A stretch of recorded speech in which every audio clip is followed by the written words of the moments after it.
You know that a character is iconic when there are countless people who have named their pets after them, but there's something so satisfying about Jones, being named after a dog in the first place. It's just so very pleasingly cyclical, and video games also move in circles, where we've seen Indiana Jones's mystical adventures providing the inspiration for Tomb Raider and Uncharted, but we're now completing the loop in a way with Indiana Jones and the Great Circle. Kind of, because obviously this isn't the first Indiana Jones video game, and also because MachineGames has sought to stand apart from those series in a number of ways. Some of which have really helped the Great Circle feel more like an Indiana Jones cinematic adventure than a video game ROM.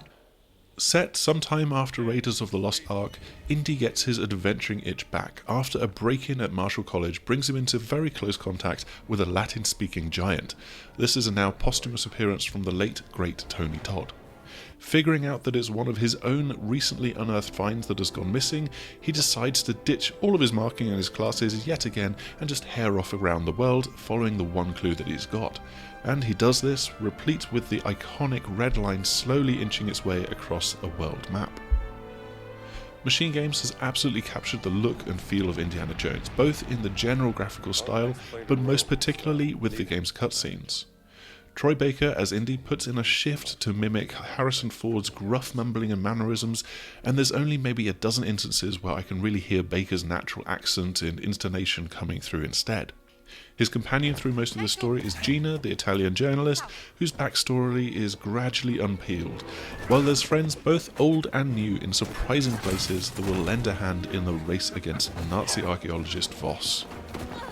Add to this the classic 1930s serial style, by way of the 1980s of course, and the exact right kind of comedic fight choreography in the cutscenes, and the story's race against time to stop some unknowably powerful artifact falling into fascist hands, and this feels every bit an Indiana Jones tale.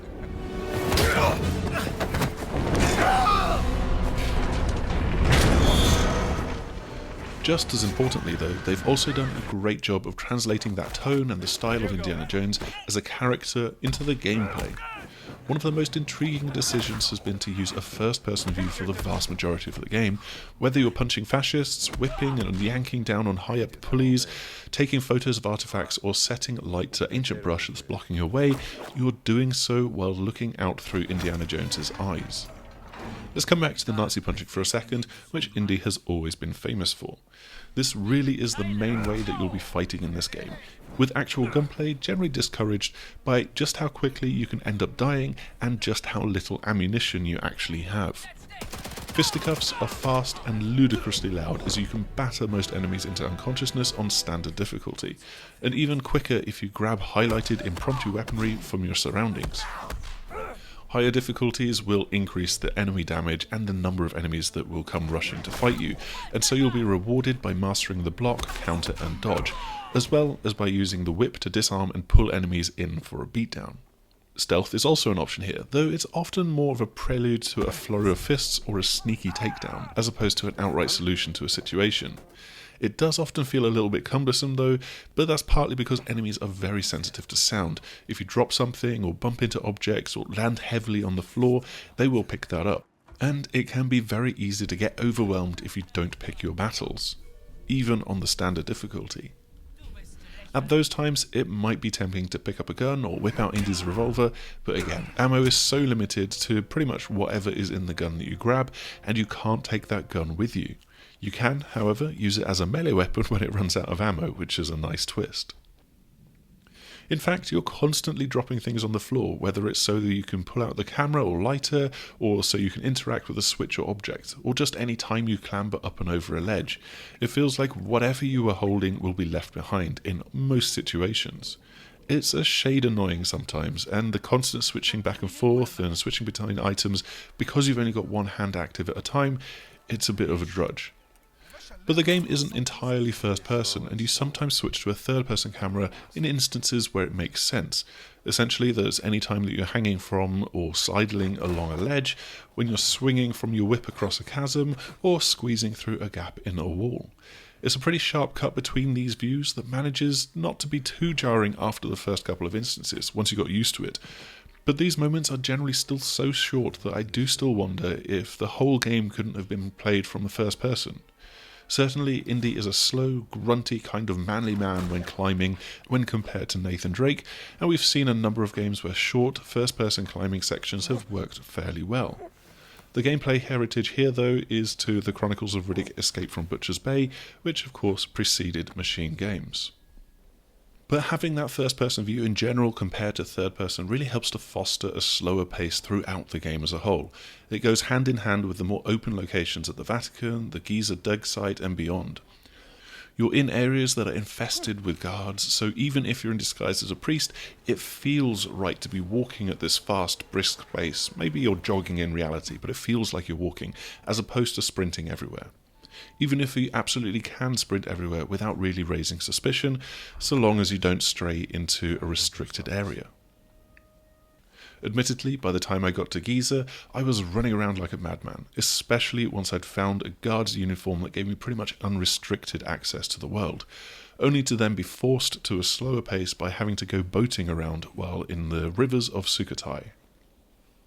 Those handful of open locations really evoke some of the slower moments from the films as well, where secrets and clues are hidden away in plain sight. I'm thinking of, for example, discovering the catacombs beneath the library in Venice as a key instance of this from the movies. And you've got both the main story thread, significant side missions, and more incidental puzzles and mysteries to unravel, all piled into these locations.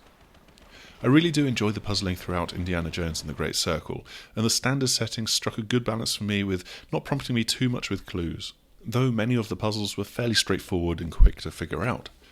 Of course, there's these implausibly old mechanisms hidden throughout the world that still somehow manage to just about work, if sometimes in need of a little persuasion.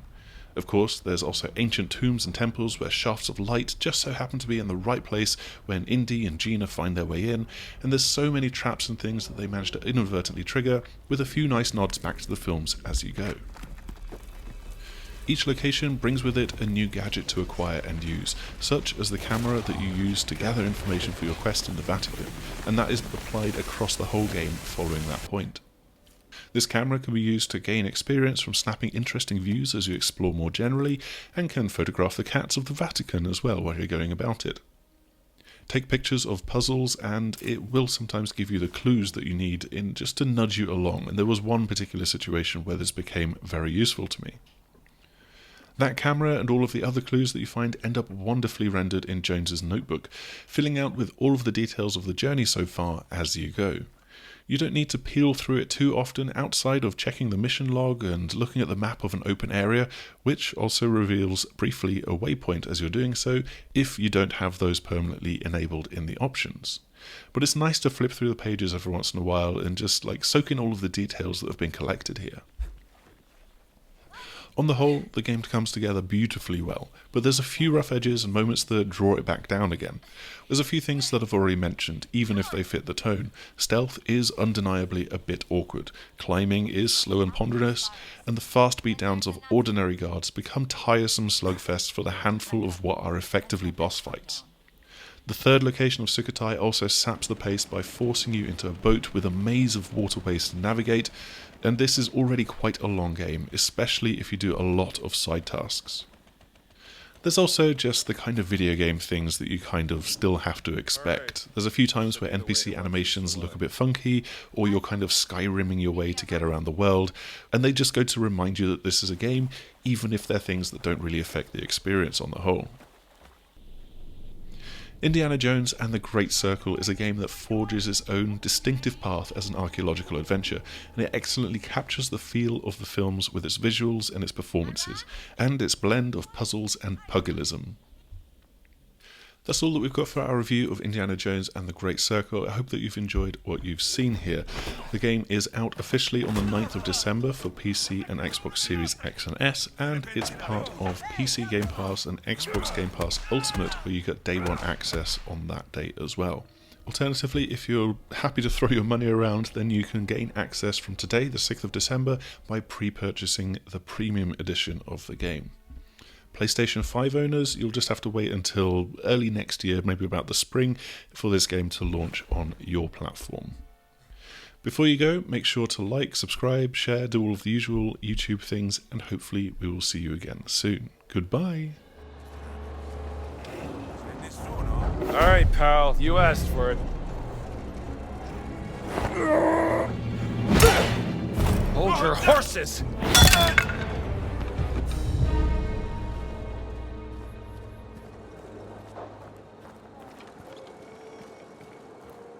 Indy, is that you? Antonio,